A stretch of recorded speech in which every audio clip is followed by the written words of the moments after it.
John Dodson, a federal agent, says what he was asked to do was beyond belief. You were intentionally letting guns go to Mexico.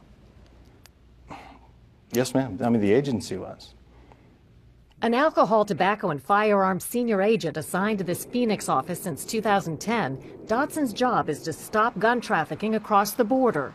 Instead, he says he was ordered to sit by and watch it happen. Investigators call the tactic letting guns walk, in this case into the hands of criminals who would use them in Mexico and the U.S. Dodson's bosses say that never happened. Now he's risking his job to go public. I'm boots on the ground here in Phoenix and telling you we've been doing it every day since I've been here. Here I am.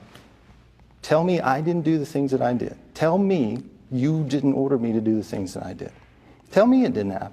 Now you have a name on it, you have a face to put with it. Here I am. Someone now. Tell me it didn't happen. Agent Dodson and other insiders say the gun-walking strategy was approved all the way to the Justice Department. The idea was to see where the guns ended up, build a big case, and take down a major cartel. And it was all kept secret from Mexico. ATF named the case Fast and Furious.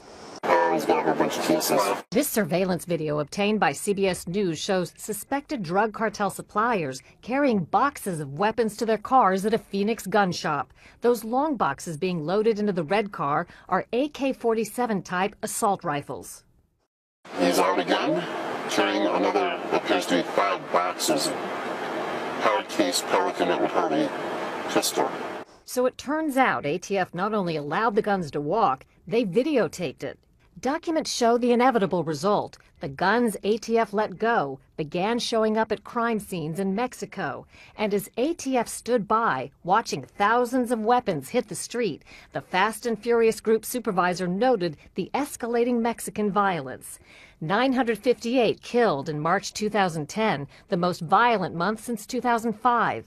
The same email notes, our subjects purchased 359 firearms during March alone, including numerous Barrett 50 caliber rifles. Did you feel that ATF was partly perhaps to blame for the escalating violence in Mexico and on the border? Yes, ma'am. I even asked them if they could see the correlation between the two.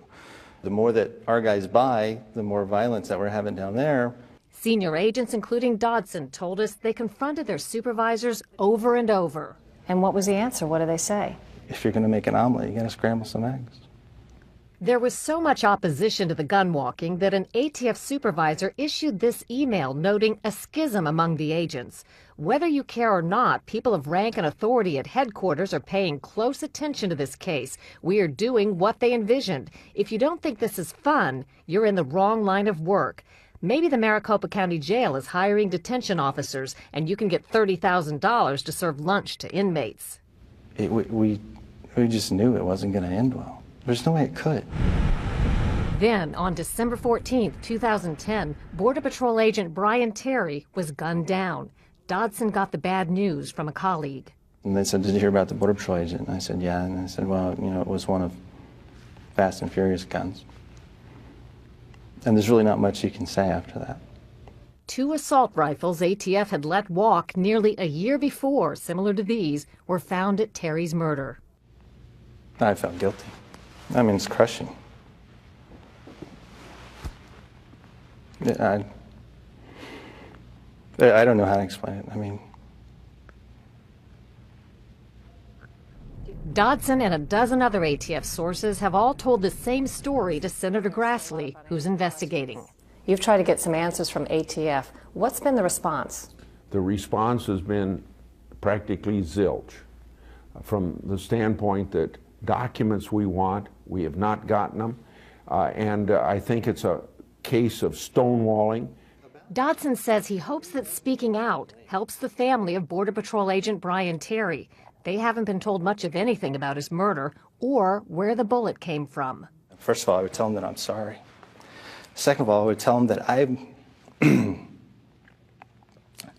I've done everything that I can for them to get the truth.